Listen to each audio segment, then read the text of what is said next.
Kashmir is a land of breathtaking beauty, where majestic mountains, lush valleys, and sparkling lakes create a paradise on earth. However, for its inhabitants, it has remained a living hell under foreign rule. After centuries of subjugation and oppression, the people of Kashmir looked toward the partition of the Indian subcontinent with hopes of freedom. According to the principles of partition, as a Muslim-majority state, Kashmir was a Muslim state, the ruler was a Hindu. By the logic of partition, it should have gone to Pakistan. However, Indian leaders in conspiracy with the British Viceroy altered the course of events through the Radcliffe Award, which violated the principle of majority by awarding the Muslim-majority district of Gurdaspur to India during partition. This decision cleared the way for India to occupy Jammu and Kashmir in 1947, a historical reality that has been acknowledged even by some senior Indian politicians. इतिहास की बात है कि हम समझते हैं कि पंडित नेहरू जी की वजह से कश्मीर हमारे पक्ष में आया। अगर रैडक्लिफ अवार्ड न होता, गुरदासपुर हमारे पास नहीं दिया जाता और जो मेजॉरिटी का प्रिंसिपल था उसको अपनाया जाता तो शायद कश्मीर हमारे पास कभी आता ही नहीं। This illegal action became one of the key factors that intensified tensions and led to war between India and Pakistan. Following the conflict, India took the Kashmir dispute to the United Nations, which subsequently passed resolutions calling for a plebiscite to enable the Kashmiri people to determine their own future. However, successive Indian governments employed delaying tactics to avoid implementing these resolutions. India tried every means at its disposal to suppress the Kashmiri demand for the right to self-determination, yet it could not break their resolve. Ultimately, on 5th of August 2019, the government led by Modi revoked Article 370, a constitutional provision that had served as a safeguard for Kashmir's distinct identity and limited autonomy. The decision was imposed under an unprecedented military lockdown and a complete communications blackout, cutting off internet and phone services and effectively turning the entire valley into an open prison. There was restrictions on communication gag, on press gag, media gag. India had literally declared war on the people of Kashmir. Kashmiris living on both sides of the line of control and across the world observe 5th of August as a day of exploitation.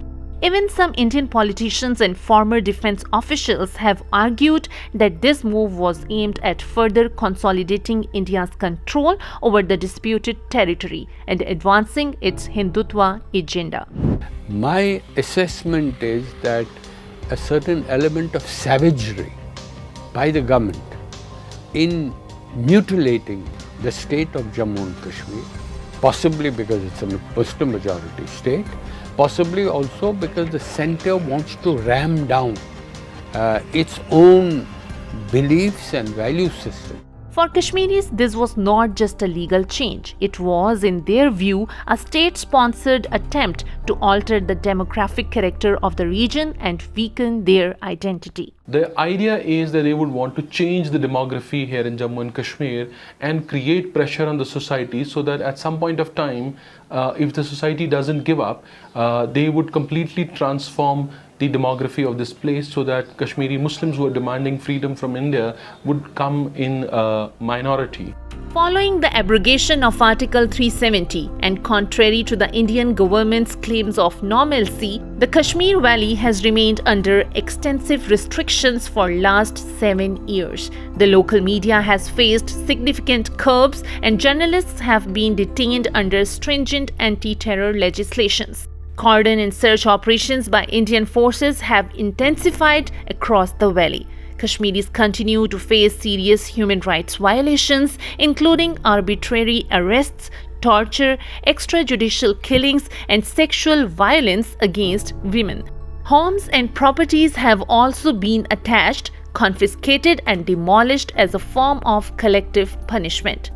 Since August 5, 2019, 1,066 Kashmiris have been martyred, more than 295 martyred in custody, about 2,702 tortured and critically injured. More than 34,210 have been arrested. About 1,173 houses and shops destroyed.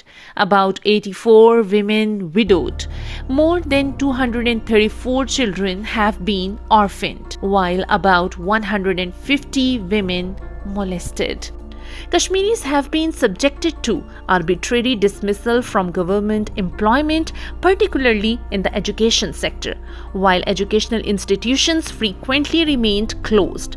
Religious freedom has also come under increasing pressure, with the government allegedly taking control of mosque properties to influence the religious affairs.